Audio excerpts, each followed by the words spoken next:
Hi guys, welcome back to the channel. In this video, I will be covering the mass number and isotopes topic of the A-level chemistry curriculum. Alright, so let's begin. So starting with the basic definition, so the mass number is the number of protons plus the number of neutrons, and the atomic or the proton number is the number of protons in the nucleus. Next, the relative atomic mass or the AR is the average mass of an atom of an element over 1/12 mass of an atom of carbon-12, and relative molecular mass, which is also called the MR, is the average mass of a molecule over 1/12 mass of an atom of carbon-12. Alright, so moving on, isotopes have the same number of protons but different number of neutrons. So they have the same chemical properties.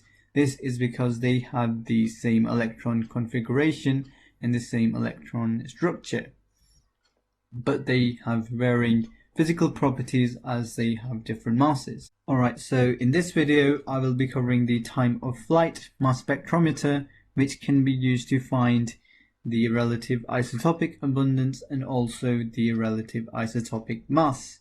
So there are 4 steps that a time of flight mass spectrometer has, and which is required from the exam board for you to know.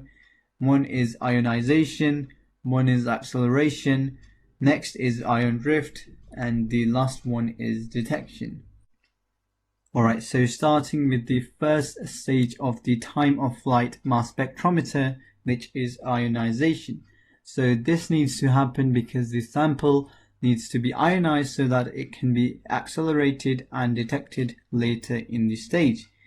So there are 2 types of ionization and you're required to know both of them. Alright, so the first type is electron impact ionization. So this is where the electron gun is used to fire high energy electrons at the sample, and this causes the outer electron of the sample to be knocked off. So this removes the outer electrons, and this would form a positive ion, which is what we're looking for. So the equation below shows you what happens. So because it's in a vaporized state, so you would have a gas symbol, you would be required to have it or you would lose marks.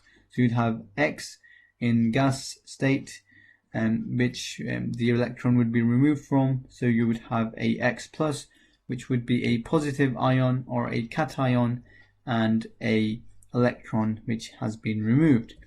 So this electron impact ionization is used for low formula masses, as it can cause larger molecules to fragmentate. So it can cause larger molecules to break up into smaller parts, which you do not want. So this is used for low formula masses.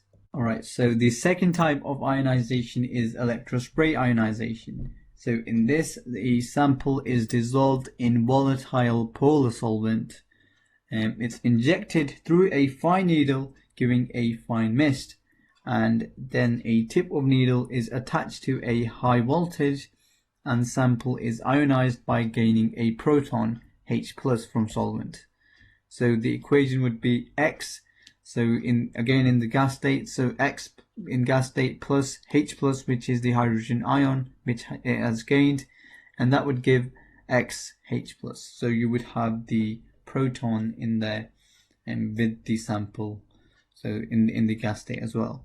So this can be used for larger molecules, as this is a softer technique. That means it does not fragmentate, so the sample won't be broken up into smaller parts. But because we added a proton to it, this means that the MR of the sample would be the mass you get minus 1 to remove the mass of the proton from the sample. So next stage is acceleration. So in this, positive ions are accelerated by an electric field to give a constant kinetic energy. This is very important. So the velocity of each particle will be dependent on its mass because it has the same kinetic energy. Alright, so the next stage is the ion drift. So in this, the positive ions with the smaller mass to charge values will have the same kinetic energy as those with the larger mass to charge but lighter mass. So the smaller substances with the smaller MTZ values will have faster velocity. So this means that the heavy particles will take longer to move through the flight tube.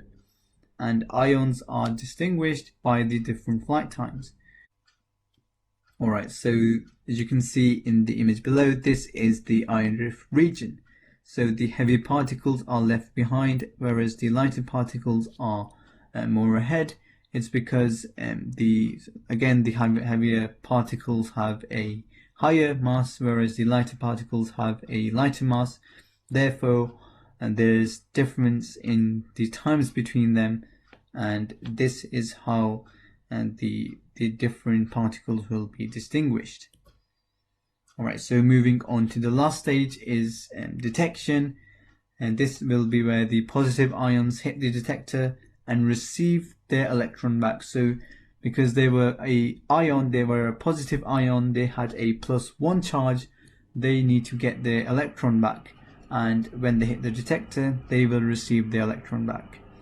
So when they receive their electron back, this generates the movement of electrons, and which causes an electron current to be generated. And the size of current is proportional to the abundance of the ion. So the more electrons it has, the higher the electron current, and therefore the higher the abundance of the ion. So for each isotope, an M to Z value, and mass to charge value, and an abundance is given. So calculating the relative atomic mass.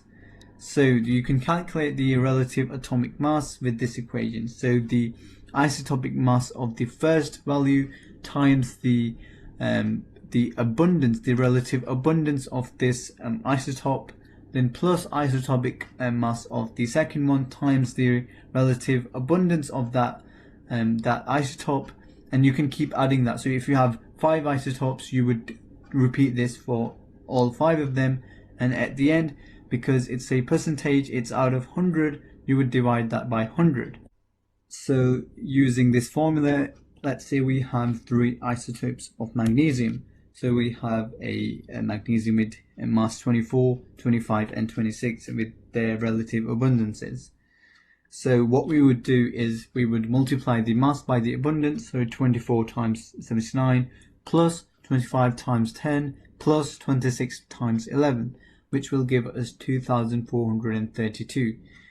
So this gives us 2432 divided by 100, because that's a percentage.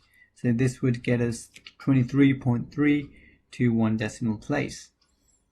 Alright, so the greatest M to Z value, or the mass to charge value, is the furthest to the right. It's also called the molecular ion peak, and it gives you the MR of the molecule. So for this example, we have butane, which is C4H10, but because this is in mass spectrometer, this would have a positive ion, so C4H10 plus.